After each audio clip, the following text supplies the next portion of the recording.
Uh, Happy New Year, vinyl community people. I'm back. It's Mike, MGK Boston. Was not planning on doing a video today. Was up rather late last night.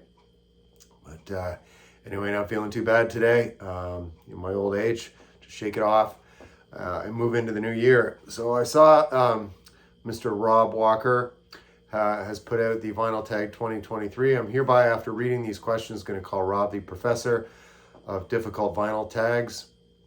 These are some tough questions in here, not as easy as the one last year. There's a couple here I'm going to lag a bit on. I'm going to have to do a little cheating because I just didn't meet the criteria, but only on one or two of these questions, so I apologize here up front for that. Just adjust my camera here. So yeah, anyway, it's 20 questions, so I better get started, and we'll begin. So favorite new release of the year. So this is not a new release for me. I got this last Christmas. This is a gift from Patty. As you're aware, you watch my videos, I show mostly new to me stuff, not new releases. I'm kind of thrifty that way. I go to record shows, I buy a lot of used stuff. I will pick up something special once in a while, but for the most part, no, I don't buy a lot of new, like in the shrink from the store or online. I don't do any online shopping at all. I know Patty would have bought this online, but yeah, this is the Mavericks en Espanol. This was released in 2020, so it's the closest I have to a 2022 new release. So again, as I said at the front of the video, I'm going to lag on a couple, and this is one of them. So this is the Mavericks double album en Espanol. I've talked about it before at length, so I'm not going to do that here because we've got 20 questions. So go back and look at one of my older videos, and you'll see me talking about Raw Mellow and the Mavericks. So that's question one, rather. All right. Last band or artist you saw live in concert. Saw The Cult. This is Electric. This is the first Rick Rubin produced album from 1986, I believe. 87. So I saw them this July. Black Rebel Motorcycle Club opened up. And I've said it before, I'll say it again, I was fourth row. No more shitty seats for me. And I caught this drumstick. So anyway, yeah, so just a concert story there that I've also mentioned before, and you guys all know I love The Cult. There's an old Love promo behind me. So again, band I saw in 2022, that was The Cult right there. Ian Astbury, look at him now in front. All right, number 3. Their first album was the best. Immediately I thought of this. This is the Chameleons UK, Script of the Bridge. Release date on this one, I want to say 1983, yeah. So, of course, led by frontman Mark Burgess, just brilliant songwriter. This is a great band. Certainly pioneers in the whole post-punk movement, if you will. Current band that you could compare would be Interpol. Certainly there would be no Interpol without Chameleons UK. I would say Interpol was like a marriage between Joy Division and Chameleons UK if you looked at their main influences. But yeah, certainly their first album was their best. They did 3 studio albums. They're all equally good in my opinion. But when I think of a debut album, and I did do a video not long ago featuring some of my favorite debut albums, this was on that list, and it's the Chameleons UK, Script of the Bridge. Question being, first album was the best. All right, here's the other question where I lag a bit. It's the hat trick. So you have a cassette, a compact disc, and a record. I don't have any more cassettes. When we lived out in California, things got a little hot in the garage and a lot of them melted. And so I ended up, when we moved back east, they just went to the curb. I didn't have any pre-recorded cassettes. I was always a mixtape guy, making tapes for other people. So I probably wouldn't really had something to contribute to this via cassette because, like I said, I was never one to buy pre-recorded cassettes. But I'm going to try to come up close. So I do have several bands that I have a release on CD as well as the LP, but I tried to pick something really good and that I don't see a lot in the vinyl community, and that's the Clash Sandinista. This came out in 1980, so it's a double CD set, CD2, and on the record, here we have it. It was a triple studio album. Here it is, Sandinista right here, and I think I even still have there was a poster with this one. I don't know where I've taken the poster out, but yeah, again, it's a 3-record set. You can see there's the 3 records. I bought this when it came out. I was probably about 13 years old. But again, that's for the hat trick. I'm coming up one short. I only have two. So I have a compact disc of Sandinista and the record. There you go. All right, and then number 5, show an album that starts and ends with the same letter. This didn't take me too long to figure out either. It's a miracle. My brain's functioning so well today. It's Mystery to Me, and that's Fleetwood Mac. I call this one the Bob Welch album. He's prevalent force on this one. The big single on this one was a track called Emerald Eyes. Look that up. I'm sure you've heard it, and you just didn't know it was Fleetwood Mac because it's Bob Welch singing that one. So this is Mystery to Me. Release date on this one's around 74 or 75. Cool artwork on that. I always like that. Old man on the beach. And then on the front, you got the gorilla eating some cake, because that's what goes on at the beach. Gorillas and cake. So that's Mystery to Me. Again, a album that starts and ends with the same letter. Letter M there. M for Mike. All right, and a number 6. Oh yeah, I forgot to grab this one. Please bear with me. Right back. Grab something here off the wall. So this is an artist that shares the same birth year as you, and that's me. So instead of showing a record or anything, I'm going to show a photo. This is Sebastian Bach. You might know him as the lead vocalist of the great hair band Skid Row. It's better, closer, you're getting a reflection here. And that's a younger version of myself back in 1993 at this was an after party at the Juno Awards. Juno Awards was the equivalent in Canada of the Grammy Awards, and this was in Toronto. Would have been that spring of 93. And the woman there to my left, that's Natalie Richard. She was a VJ rather on Much Music, which was the equivalent of MTV in the United States. Much Music was the Canadian version of that, and it was very good back in the day. And yeah, again, this was at an after party, and I got this cool photo with Sebastian Bach. So Sebastian Bach, his birthday was April 3rd, 1968. If you want to look that up, I'm a July guy, a summer birthday. But there I am with Sebastian Bach, someone who shares the same birth year as me. And Sebastian Bach. All right. What do we got here? Most listened to album in 2022. So I often write down playlists throughout the week in my notebook what I'm listening to. As if you watch my videos or have seen my videos previously, you'll know I have a thing for 60s and 70s country. I really enjoy it. Old school country and western. And then beyond 1980, I kind of checked out. But this one, I got this at a record show last April, and I couldn't stop playing it. It's just so listenable. This is George Jones' first release on the Epic label. This was 1972. Of course, produced by the great Billy Sherrill right there. And Elvis Presley's backup singers are on this too. The Jordanaires providing backup vocals. Chorus, if you will. So he's with Tammy Wynette at this point. Still a wild man. I'm watching a program right now called George and Tammy. It's on Amazon Prime. If you have Showtime, you can pick it up. But eventually, it'll stream it. They'll just put it up for free, I would imagine. But I'm halfway through it. It's a mini series. I want to say it's 8 or 9 episodes, and just called George and Tammy. I mean, the first episode, the guy was just such a wild man. I mean, honestly, he make the Sex Pistols look like a bunch of born-again Christians, the antics this guy got up to. But he really deserved the nickname No-Show Jones, notoriously late or not showing up for concerts because he was so drunk out of his mind. Pills, you name it, whatever you put in front of him. But this is a really good album. It's just self-titled. Again, he was on the Manicore label up until this point, and this is his debut on Epic. I don't know why it's just self-titled. Maybe that's why, because it was a new George Jones.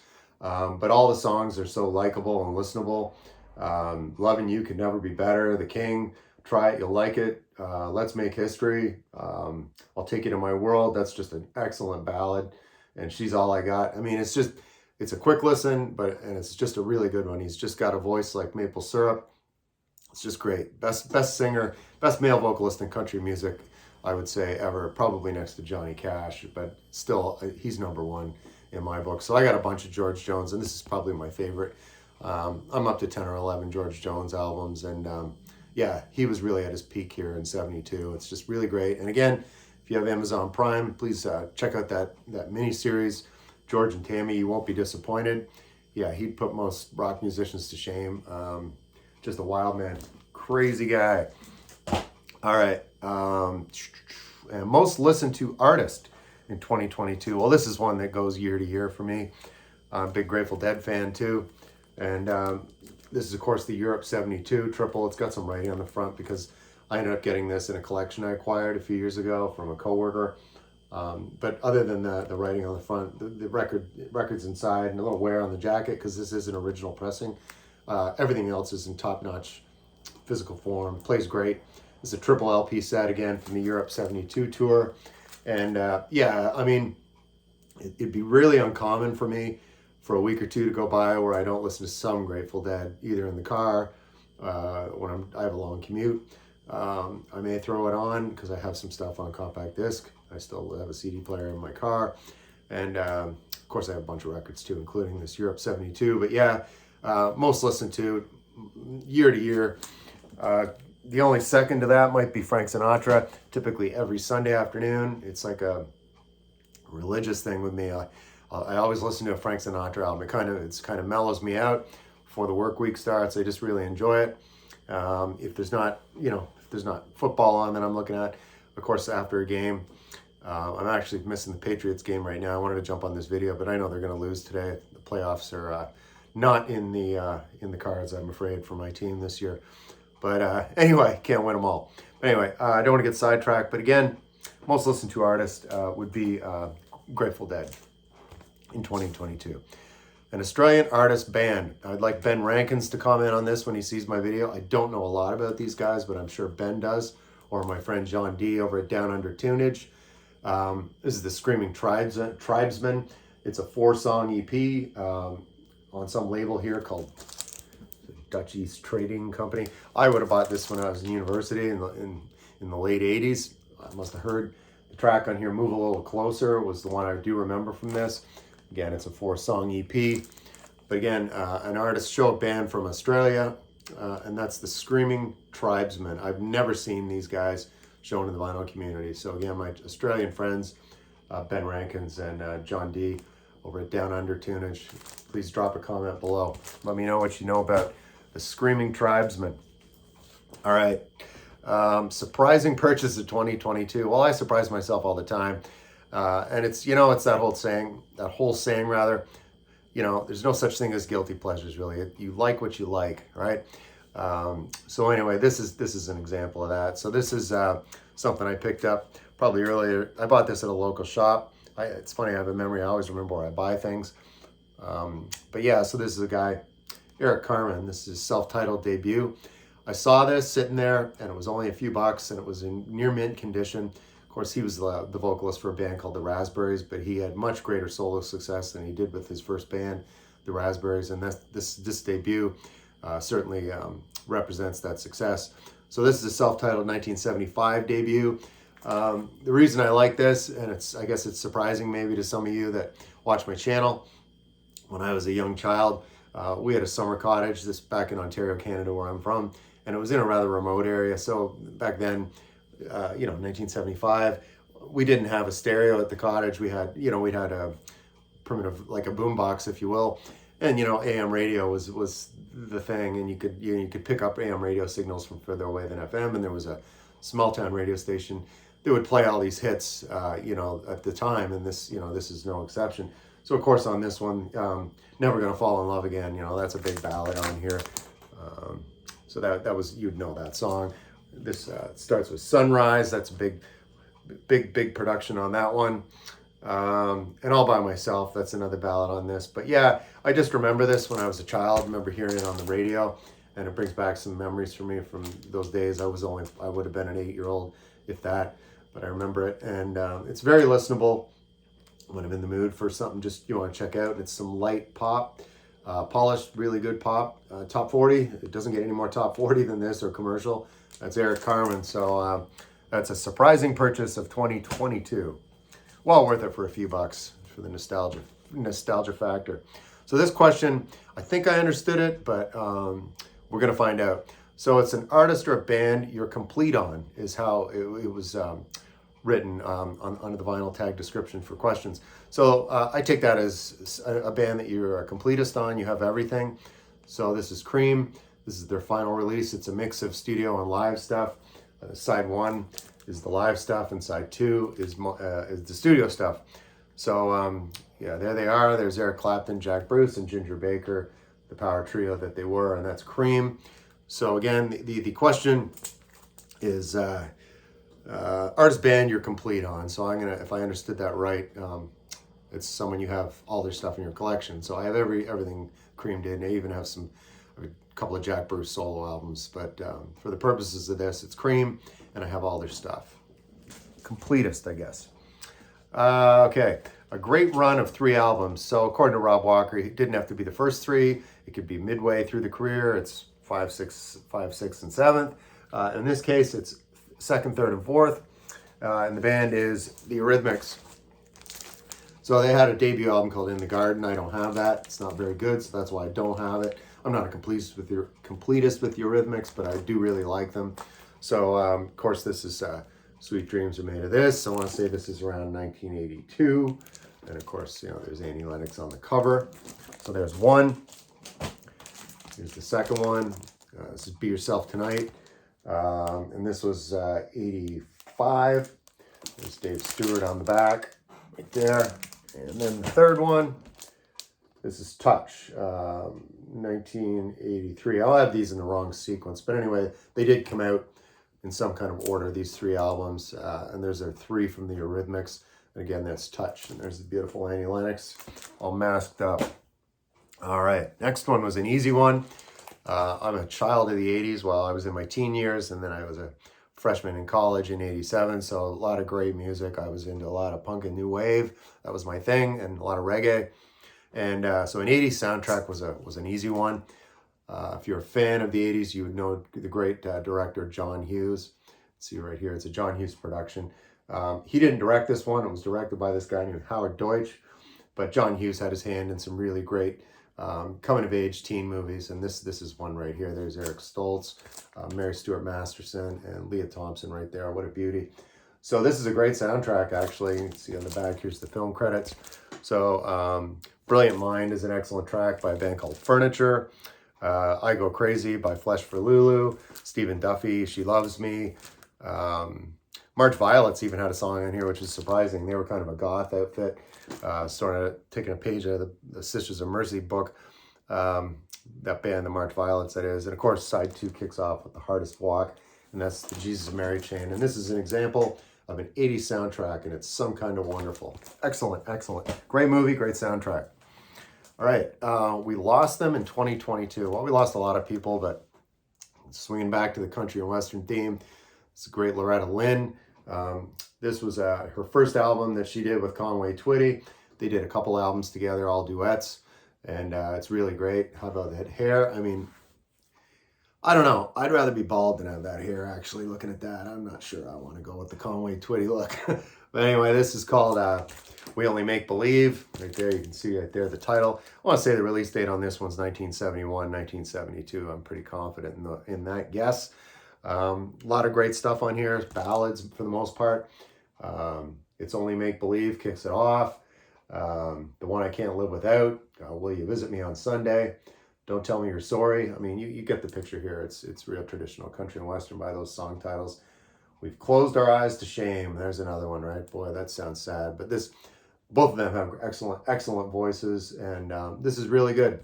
I've had this for a few years now, but yeah, so I thought I showed a couple of Loretta Lynn albums in a recent video, and I hadn't shown this one, and it's kind of cool with Conway Twitty there. So again, someone we lost in 22, and it's the great Loretta Lynn. She got a good long run, though. She was at least 9 years old.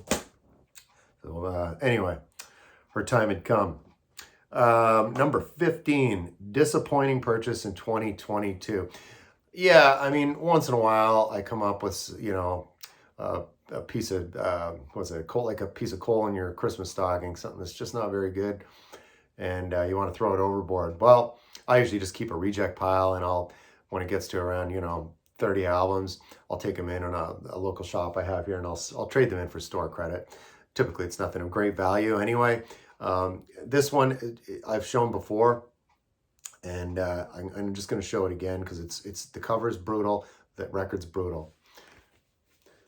Yeah, my fingers do the talk, and this is Jerry Lee Lewis, 1982. I should have known at this point, you know, in his career, don't buy this, but I was on a bit of a kick because The Killer, he was another one we lost in 2022. And I bought a couple albums that were really good, and this one was not. These are all on the same day. So this was only a couple of bucks. And now I know why. It's dreadful. The title track, My Fingers Do the Talking, I knew as soon as I put it on, it was terrible. This cover's terrible. It's just so cheesy. But yeah, this was a real miss for me in 2022. This immediately came to mind as a disappointing purchase, and it's Jerry Lee Lewis, My Fingers Do the Talking. Boy, that cover does a lot of talking. All right, a non-vinyl purchase. This is kind of fun. I just have a page marked. I'm going to show you an example on this one. This is called Music Box. It's 190 musicians, 150 photographers, and 340 photographs right here of various artists.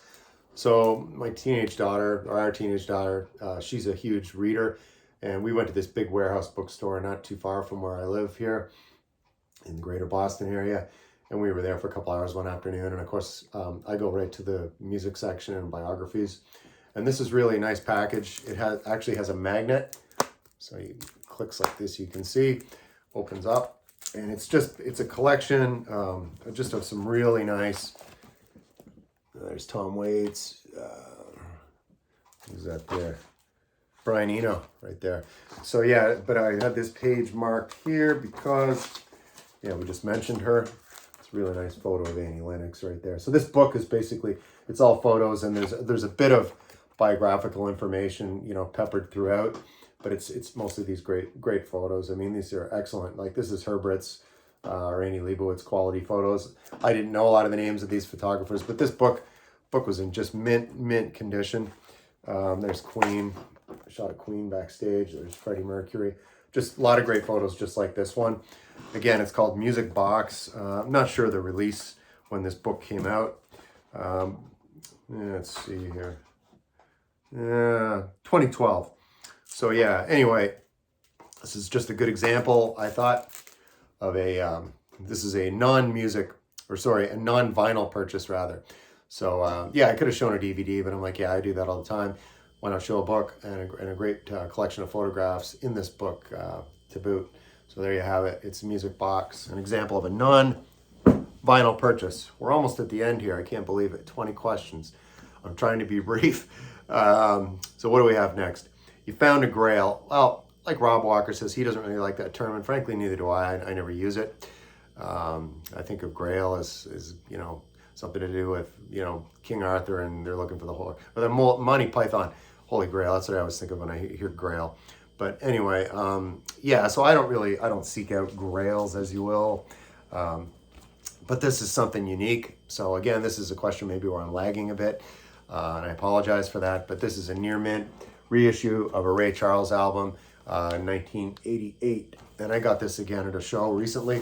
I'm a huge jazz fan, and I do like Ray Charles. This is 1960, 61. Right there, you can see originally released on Impulse. There's the catalog number. Of course, produced by Creed Taylor. He was everywhere as a producer in the jazz world at the time. Of course, arrangements by Quincy Jones and a guy named Ralph Burns. So it's clear vinyl. Sorry for that glare coming in the afternoon here. So yeah, it's Ray Charles, genius plus soul equals jazz. You do the math, right? Genius plus soul equals jazz. So yeah, it's a big orchestra. I'm not usually a big orchestra guy, but this Ray Charles, really good band leader in this case. He sings, he's playing the piano. It's half split, half instrumentals, and half with Ray doing some vocals. But it's really good. And this is an example. It's not a grail, but I'm going to call this something unique I picked up in 2022. And again, I don't really go wild for the colored vinyl, but it's something different, you know. And I really wanted.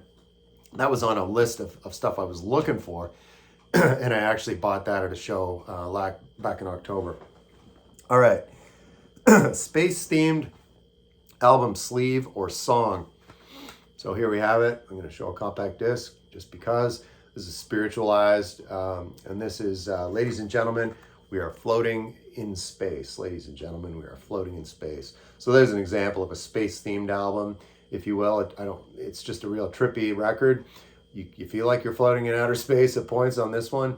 Yeah, it's a real, blaze one and just put your feet up. This is a real trip hop, wild, cool album. I don't know if I call it trip hop, but anyway, it's spaced out. And this is late 90s, 1997, the release date on this one. And just nothing much on the inside. Some liner notes here, boom, boom, boom. And again, it's spiritualized. Ladies and gentlemen, we are floating in space. All right, so where are we at here? Almost at the end here, 2 more to go. All right. Show some VCLT or a present. Well, I sent a really wild, I think it was from West Africa. I've only done that VCLT thing once. I sent that to Steve Carlson, and he showed that on one of his Sunday morning programs a couple months ago. So I've only sent out VCLT. I've never received it.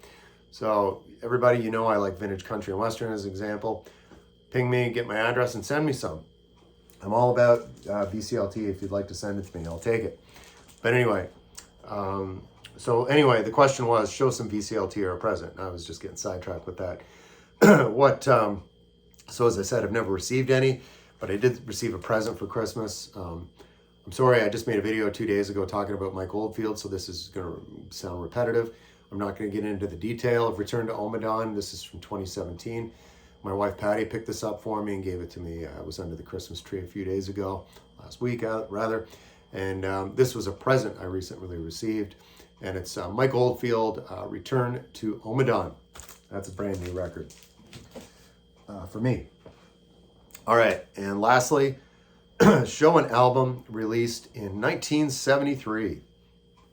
It's Deep Purple, made in Japan. I believe this was the Machine Head tour. And again, this was, of course, recorded in Japan. Not sure if it was Tokyo, Osaka, or which city. Let's see, just some photos of the band on the inside. Tokyo. Some was Tokyo and some was Osaka, so I was right. See the liner notes, and there's some photos of the band on the inside. And it's, if you bought the album, the LP would have been a double album set. And of course, here on a compact disc, it's a 2-record set on one specially priced compact disc. I've got a whole bunch of Deep Purple. For the most part, most of it's on CD.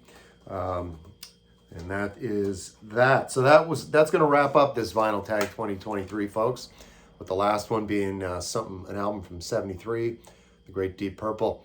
So that's it for the Vinyl Tag 2023. And lastly, one more time, I'm going to hype my contest. The last day is next Saturday. And by the way, Rob Walker, I seem to recall you were putting together something in the background, maybe with one of your kids. Maybe it's Mrs. Rob Walker. I don't know. But you're one that's missing in JT's record room. I haven't seen that entry from you yet either, my friend.